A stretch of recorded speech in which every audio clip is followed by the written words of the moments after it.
Indonesia darurat perilaku kekerasan seksual. Kedengarannya menyeramkan, tetapi itulah faktanya. Angka kasus pelecehan seksual di Indonesia dari tahun ke tahun mengalami peningkatan. Pelecehan seksual dapat dikategorikan menjadi dua jenis. Yang pertama, pelecehan seksual secara verbal. Contohnya seperti catcalling, siulan, dan godaan yang tidak senonoh yang mengarah pada pelecehan seksual. Kedua, pelecehan seksual secara nonverbal atau fisik. Contohnya seperti sentuhan dan rabaan pada daerah-daerah sensitif. Bahkan, dalam kategori yang lebih tinggi, dapat berupa paksaan secara fisik untuk berhubungan seksual. Mengenai aktor pelecehan seksual, berdasarkan data catatan tahunan Komnas Perempuan, menunjukkan bahwa orang terdekat memiliki potensi terbesar menjadi pelaku pelecehan seksual. Data tahunan tersebut juga melampirkan bahwa orang terdekat seperti pacar, keluarga, dan teman dekat menempati posisi teratas sebagai pelaku pelecehan seksual, sehingga pelecehan seksual bisa dilakukan baik oleh teman dekat maupun orang yang tidak kita kenal sebelumnya. Data Komnas Perempuan menunjukkan pada tahun 2014 tercatat 4.475 kasus kekerasan terjadi pada perempuan. Tahun 2015 tercatat 6.499 kasus, dan tahun 2016 telah terjadi 5.785 kasus. Sedangkan data Masyarakat Pemantau Peradilan Indonesia atau MAPPI Fakultas Hukum Universitas Indonesia menyebutkan bahwa berdasarkan pemantauan pemberitaan media online selama periode Agustus sampai Oktober 2017, sedikitnya ada 367 pemberitaan mengenai kekerasan seksual, dan sebanyak 275 diantaranya terjadi di Indonesia. Selain itu, berdasarkan data terbaru dari Komisi Perlindungan Anak Indonesia atau KPAI, pada awal tahun 2018 saja, hingga akhir bulan Februari 2018, jumlah kekerasan seksual pada anak dan remaja di Indonesia sudah mencapai 117 kasus. Maraknya kejadian pelecehan dan kekerasan seksual pada anak dan remaja di Indonesia pada tahun 2017, menurut catatan tahunan Komisi Nasional Anti Kekerasan Terhadap Perempuan atau Komnas Perempuan, berjumlah 348.446 kasus yang dilaporkan. Kasus yang dilaporkan pada Komnas Perempuan telah menunjukkan peningkatan dari tahun 2016 yang berjumlah 259.150 kasus. Itu artinya terdapat kenaikan sebanyak 89.296 kasus atau mengalami kenaikan kurang lebihnya 35%. Data ini bersumber dari Komnas Perempuan yang berasal dari Pengadilan Agama, Pengadilan Negeri yang berjumlah 335.062 kasus, dan Lembaga Layanan Mitra Komnas Perempuan berjumlah 13.384 kasus. Salah satu hambatan dalam penanganan kekerasan dan pelecehan seksual adalah belum disahkannya Undang-Undang Penghapusan Pelecehan Seksual oleh DPR. RUU ini sudah menjadi inisiatif mulai tahun 2017 di bulan Februari tepatnya, tetapi pada saat ini belum ada titik temu untuk disahkan RUU tersebut. Bahkan beberapa kalangan masyarakat, terutama aktivis perempuan, sudah mendesak DPR untuk segera mengesahkan RUU tersebut.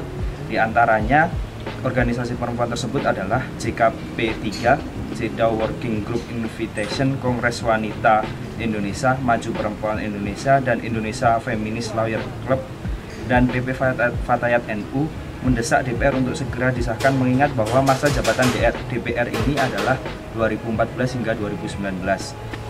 Berhak mendapat layanan berupa yang pertama adalah pelayanan identifikasi, yang kedua adalah rehabilitasi kesehatan, yang ketiga adalah rehabilitasi sosial, yang keempat adalah pemulangan, yang kelima adalah bantuan hukum, dan yang keenam adalah reintegrasi sosial.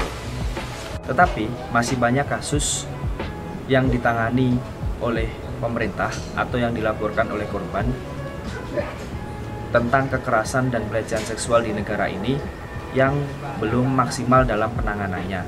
Hal ini tentu dapat dikatakan bahwa pemerintah belum maksimal melakukan penanganan terhadap korban pelecehan dan kekerasan seksual yang ada di negara ini.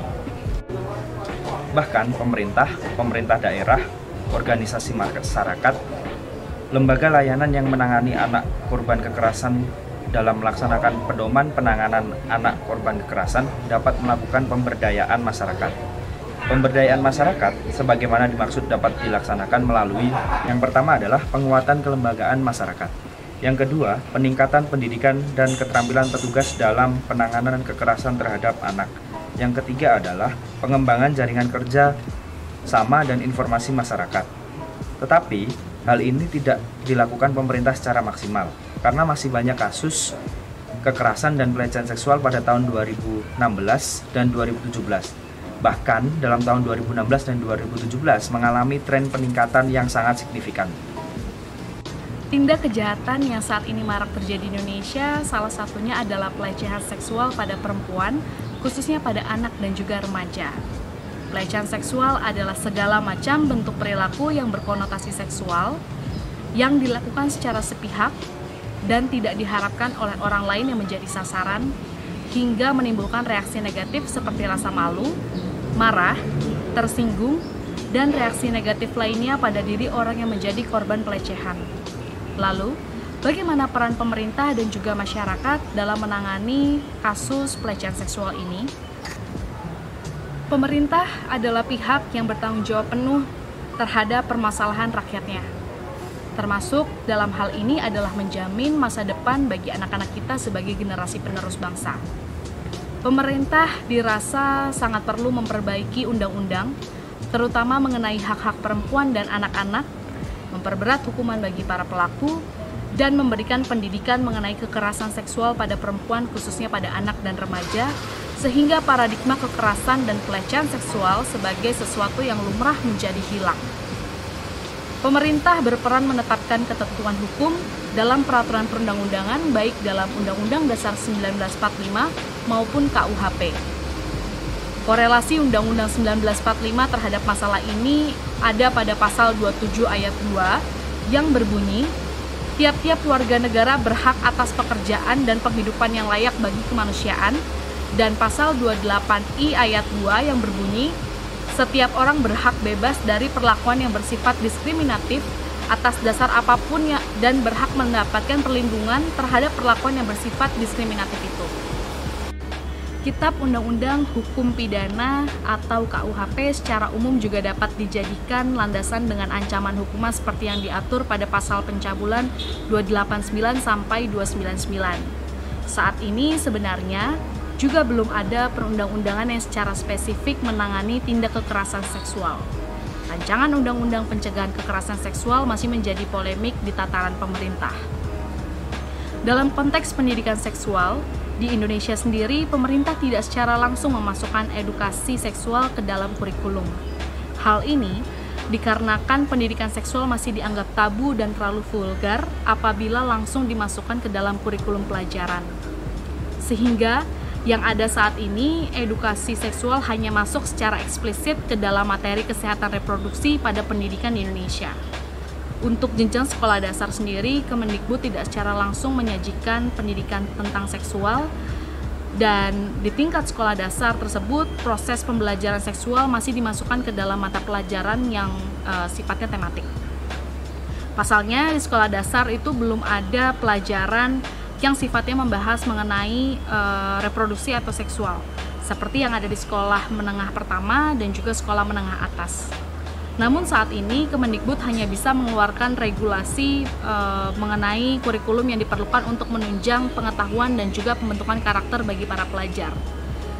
Pasalnya, di sekolah dasar belum ada mata pelajaran yang sifatnya membahas mengenai reproduksi dan juga seksual seperti yang ada di sekolah menengah pertama dan juga sekolah menengah atas. Namun saat ini Kemendikbud hanya bisa mengeluarkan regulasi terkait kurikulum yang dipergunakan untuk menunjang pengetahuan dan juga pembentukan karakter bagi para pelajar.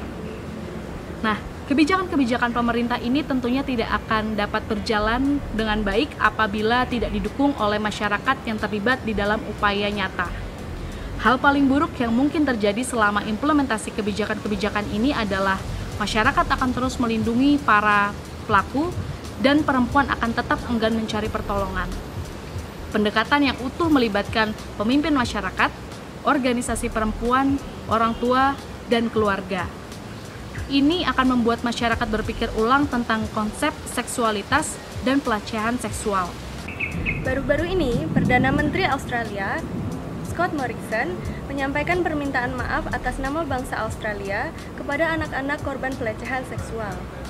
Permintaan maaf tersebut didasari oleh hasil penelitian selama 5 tahun yang menyimpulkan bahwa selama beberapa dekade telah ditemukan 8.000 anak mengalami pelecehan seksual di dalam organisasi keagamaan seperti gereja maupun di sekolah-sekolah dan klub olahraga. Sebanyak 58,1% pelecehan seksual terjadi di tempat-tempat agama, sedangkan 32,5% terjadi di institusi pemerintahan. Data menunjukkan bahwa rata-rata usia korban adalah 10,5 tahun untuk perempuan dan 11,5 tahun untuk laki-laki. Selain itu, data juga menunjukkan bahwa 93,8% pelecehan seksual dilakukan oleh laki-laki. Setiap korban dapat mengajukan permohonan ganti rugi sebanyak 150.000 Australian dollar atau setara dengan 1,5 miliar rupiah. Masyarakat Australia menanggap positif kerja pemerintah dalam peningkatan sistem pencegahan dan penanggulangan kasus pelecehan seksual. Di Australia, pemerintah telah memiliki badan yang bernama The Australian Curriculum Assessment Reporting Authority yang bertugas untuk berkonsultasi bersama sekolah-sekolah dalam merancang kurikulum pendidikan seksual dari tingkat TK hingga SMA. Pendidikan seksual di Australia tidak seperti di Indonesia yang hanya berfokus pada sistem reproduksi dan pengembangan karakter. Pendidikan seksual di Australia dimulai dari fisik, mental, dan social well-being. Pendekatan yang digunakan adalah respectful dan positif. Tujuan dari pendekatan tersebut adalah agar para murid merasa nyaman dan tidak merasa tabu saat di dalam kelas. Selain itu, pihak sekolah pun juga berperan aktif dalam pencegahan dan penanganan kasus pelecehan seksual, mulai dari peningkatan aparat keamanan hingga fasilitas konseling dan pendampingan hukum secara gratis. Selain dari segi pendidikan, pemerintah juga telah membuat undang-undang yang akan menindak keras pelaku pelecehan seksual, terutama pedofil. The Sex Discrimination Act 1984 menyebutkan bahwa kekerasan seksual meliputi tingkah laku seperti mengintimidasi, menghina, menyinggung, dan melakukan tindakan hal-hal yang berkaitan dengan seksual yang tidak ia inginkan. Komisi Pemberantasan Diskriminasi Seksual, Kate Jenkins, mengatakan bahwa institusinya akan terus melakukan investigasi dan riset yang bertujuan agar pemerintah dan lembaga hukum dapat memberantas kasus pelecehan seksual secara maksimal. Terakhir, pemerintah juga telah membuat sistem pelaporan yang mudah bagi korban. Korban dapat melaporkan kasusnya secara online melalui portal-portal yang telah dibuat pemerintah kapan saja dan di mana saja. Upaya pengentasan pelecehan seksual pada anak dan remaja perlu mendapatkan dukungan dari kita semua, baik itu pemerintah maupun masyarakat. Masyarakat diharapkan mampu memberikan peran aktif dalam upaya pengentasan pelecehan seksual. Masyarakat melalui pengawasan dan perhatian lebih dapat menjadi sensor deteksi dini bagi potensi ancaman pelecehan seksual yang dapat terjadi pada anak dan remaja. Selain itu, dari sisi pencegahan, pendidikan seksual juga penting untuk diterapkan di masyarakat, terlebih pada keluarga sebagai tingkat terendah dari satuan masyarakat. Keluarga diharapkan dapat sejak dini menerapkan pendidikan seksual pada anak, sehingga anak diharapkan dapat mengantisipasi potensi-potensi dari ancaman kejahatan seksual. Selain itu, keterbukaan pikiran pada masyarakat dan keluarga dapat memberikan rasa aman kepada korban untuk dapat menceritakan kejadian dan melaporkan apa yang telah mereka alami, sehingga korban memiliki kepercayaan diri untuk melaporkan apa yang telah terjadi. Untuk pelaku diharapkan pula masyarakat dapat memberikan sanksi sosial bagi pelaku kejahatan pelecehan seksual. Dukungan pemerintah juga penting bagi upaya pengentasan pelecehan seksual. Pemerintah diharapkan dapat menciptakan ekosistem pemberantasan pelecehan seksual secara terpadu, mulai dari pencegahan, penanganan, dan rehabilitasi. Pencegahan, pemerintah menciptakan fasilitas umum yang dapat meminimalisir peluang terjadinya pelecehan seksual. Selain itu, kampanye dan sosialisasi pendidikan seksual dapat digalakan bukan hanya di institusi pendidikan formal, namun juga di tengah-tengah masyarakat. Dari sisi penanganan dan rehabilitasi, pemerintah dituntut dapat merespon dan menangani dengan cepat kasus pelecehan seksual, serta pendampingan psikis dan hukum bagi korban. Yang ada selama ini, fasilitas pendampingan bagi korban termasuk sulit untuk diakses bagi semua orang. Selain itu, aparat maupun institusi negara terkadang menganggap isu pelecehan seksual ini bukan merupakan prioritas. Selain itu, dukungan politik juga penting dari pemerintah yang dapat dengan segera mengesahkan undang-undang penghapusan pelecehan seksual, sehingga diharapkan mampu menekan terjadinya angka pelecehan seksual di Indonesia. Melihat apa yang telah dilakukan pemerintah Australia dengan membentuk lembaga khusus yang menangani pengentasan kejahatan seksual serta penanganan kasus pelecehan seksual yang cepat, tegas, dan komprehensif dapat dijadikan role model bagi pengentasan pelecehan seksual di Indonesia. Dukungan dari kita semua sangat berarti dalam melindungi anak dan remaja Indonesia dari ancaman kejahatan seksual.